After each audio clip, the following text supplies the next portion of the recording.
So let's do a restart. We got some new people joining us online. Welcome everybody to the Texas REIAs. The Texas REIAs is the largest network of real estate investor associations in Texas. Going back to 2003, 150,000 members, participants, and attendees. The Texas REIAs has 257 vendors, 1,000 private money lenders, 25,000 buyers, all kinds of resources. And we provide market updates, training, and other things for Texas real estate investors. So I'm going to give you a little market update and market data right now. Every month we update the market report with the latest on what's going on in the market. Most of this information comes from the Texas A&M School of Real Estate and a number of online resources. We're not biased. There's a lot of people that are biased. Oh, the market's going up. The Board of Realtors always tells you the market's going up, and sometimes they're right and sometimes they're wrong. We have great strategies for up markets, for down markets, and for sideways markets. So when the market's going up, we're going to tell you the market's going up. When the market's going down, we're going to tell you, great, the market's going down. Right? When the market's going sideways, we're going to tell you the market's going sideways. Right? And we got great strategies for all of that stuff. So it's good to know where the market is and what the market's doing. So let me give you a little data. If you ask for one data point, well, first let's talk about prices. The average price house in Texas is $418,000, up 0.5% from 1 year ago. The market is flat. The last year, flat.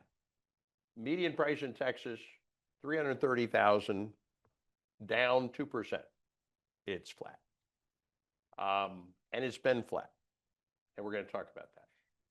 Months of inventory. If you ask one data point, like what's the barometer? What's like give me the temperature of the market. If you just were going to look at one number, this is the number to look at. Months of inventory. What is that? The way this is calculated is as follows. If you took all the houses for sale in the MLS and you stopped adding any more, we're going to just take the houses we have for sale. We're going to wait until they sell, but we're not going to add any more.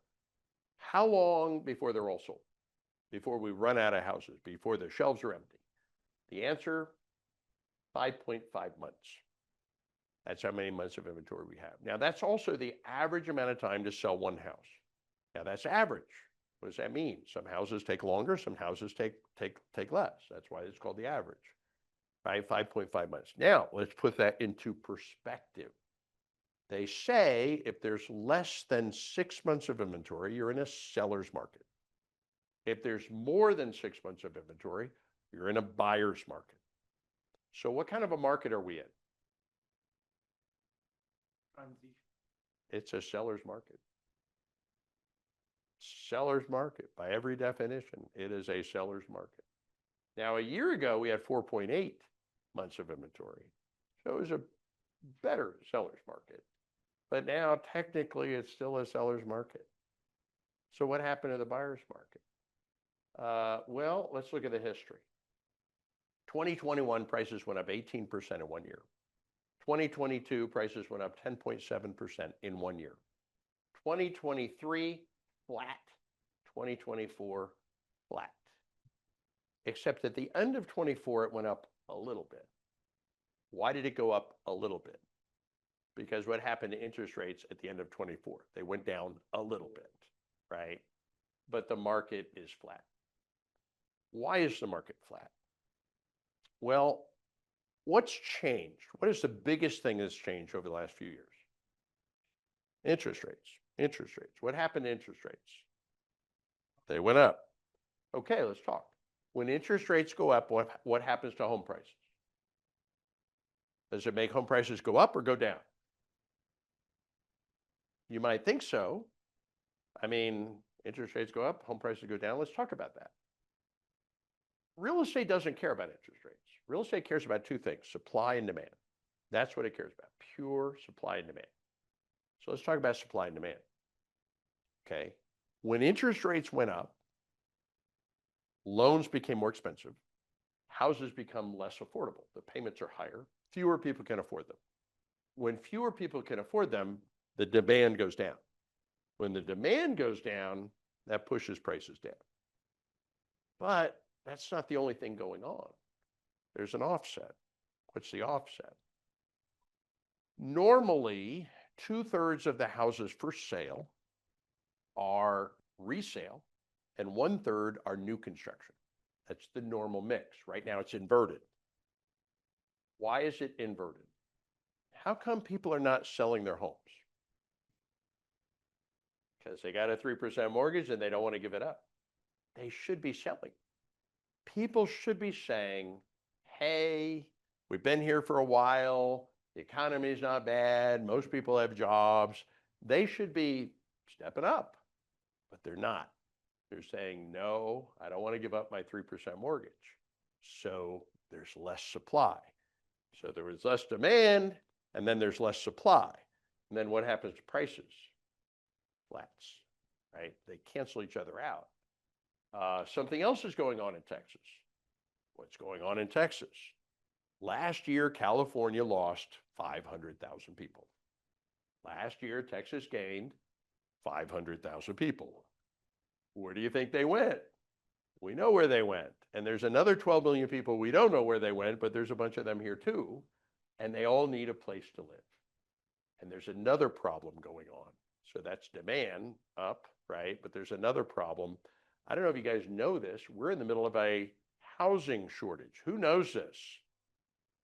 We have 6 million fewer houses than we need for the amount of people that need a place to live by all historical standards. And when there's not enough supply, what does that do to prices? Pushes up. So yeah, you do have things pushing down, but you have other things pushing up. So people are like, why are we not in a buyer's market? What happened to the buyer's market? Why didn't the market fall? Well, because the supply went down and we're not building enough houses. So that canceled out the interest rates going up. And that's what happened and caused the market to flatten out. So where's the market going? I'll tell you some of the market drivers. The economy is not bad. You know, green is up, yellow is neutral, red is down. Consumer confidence right in the middle. People are not confident, but they're not unconfident. Unemployment's pretty good. Texas has solid employment. Job growth, not bad, not bad. We're keeping up, especially in Texas. Stock market doesn't affect real estate directly. Other than that, when people have money in their IRA, they feel richer, right? And they're a little more likely to buy real estate. Business growth, pretty good in Texas. So the economy overall is pretty good. Affordability, interest rates, ooh, there's a red one, right? Interest rates have gone up, making houses less affordable, right? Demand goes down. House price trajectory is flat. It's not up, it's not down, it's flat. Active listings flat, month of inventory right in the middle. It's not really buyers, not really sellers, right around 6 months, just under 6 months. Housing permits trajectory, we're not building enough. We're not building enough, and that's a problem. Construction labor growth, another problem. Yeah, contractors are getting old and dying. Right? The average general contractor is 58 years old. We're not replacing them. So if you have a kid, if you have a teenager, don't send them to college. Buy them a hammer. I'm serious. Like, I know plumbers are making $1 million a year. Plumbers. Yeah, there we go. Yeah, thank you. Are you a contractor? Yeah, good for you. Yeah, it's a good time to be a plumber. We need more of you. Don't die. Okay. Well, you know, but we'll do you some real estate too. But yeah, we got a major problem. So yeah, seriously. You send your kid to college. I went to college. My parents went to college. I have a 16-year-old boy. I'm telling him, I don't care if you go to college. I think college teaches people to work for other people. It did me. I'm like, do something else, right? But whatever.